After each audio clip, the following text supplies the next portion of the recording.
السلام علیکم ملګرو. مریم نواز هم اخر د استعفا ورکولو دمکی ورکړی دا په سوجه باندې اخر ول مریم نواز دومره غسټ پوچت کو چې وایي استعفا ورکوم. ډیټیل سره په خبره کو خو بل نو مې کیسونو حواله سره د عمران خان خلاف چې کم غواو په نو مې کیسونو کې هغه هم به نقاب شوی دی. په هغه هم تفصیلا خبره کو. بل انډیا یو ځل بیا داوا کړی دا چې موږ د پاکستان 15 جهازونه راغورځولې. درې میاشتې پس یو ځل بیا داوا وکړه چې موږ پاکستان ته 15 جهازونه راغورځولې. دا داوی اوس ولې کړی دا په دې هم ډیټیل سره خبره کو. د دې شاله د مودي سپلان د پاغه تفصیلا خبره کو. بل راتلونکي چې کوم د پاکستان وزیر اعظم دی هغه محسن نقوی وي. پس وجه باندې محسن نقوی به ولې د پاکستان راتلونکي وزیر اعظم وي. شهباز شریف ولې چټي کېدو ولې د پدې هم ډیټیل سره خبره کو.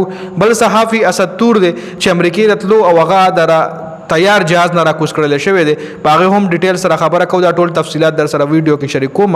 نو ویډیو خپل هم مکمل ګورئ او مخکې ملګرو سره ضرور شریک کړئ. د عمران خان خلاف چې کم نو مې کیسونو کې گواټو نه پهله پاغه خبره کوجی. د عمران خان خلاف چې نو مې کیس کې کم گواه هوجي چې ویل کېږي دا چې کله نو مې پلانینګ وای عمران خان کولو کنه نو دغه وخت یو دو پولیس والو چې هغه دغه تپټو او هغه د عمران خان دا ټول پلان اوریدل دي او دغه دو پولیس والو د عمران خان خلاف گواہی ته هم تیارو چې د نو مې پلان چې کوم دی دا عمران خان جوړ کړو او د خپل پارټي والا خپل لیډرشپ چې کوم دی په توړ پوړ باندې د اوکساو کړو او وای دا پلان چې دای سټیم کولو نو دا ټایم دوه پولیس والال ته ناستو وغي دا ټولر سوریدلې دي.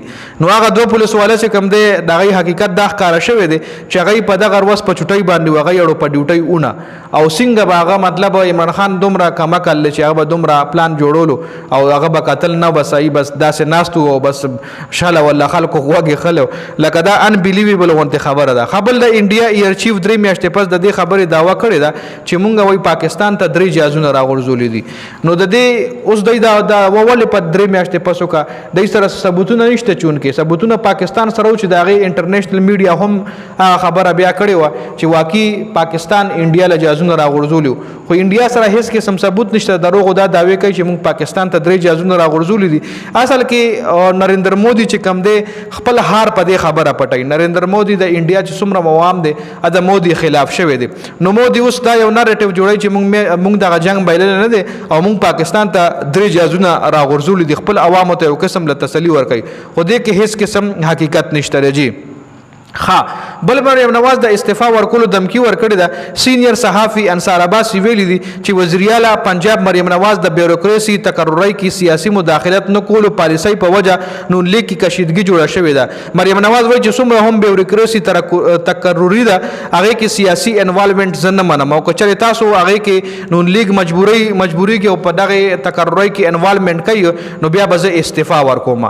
لکه دا کم ایس سی او ډي سي چې کومه تقرری وي په دې کې وي سیاسي انوالومنت زنه منم کچری تاسو په دې کې سیاسي انوالومنت کوي نو بیا به استعفا ورکوم.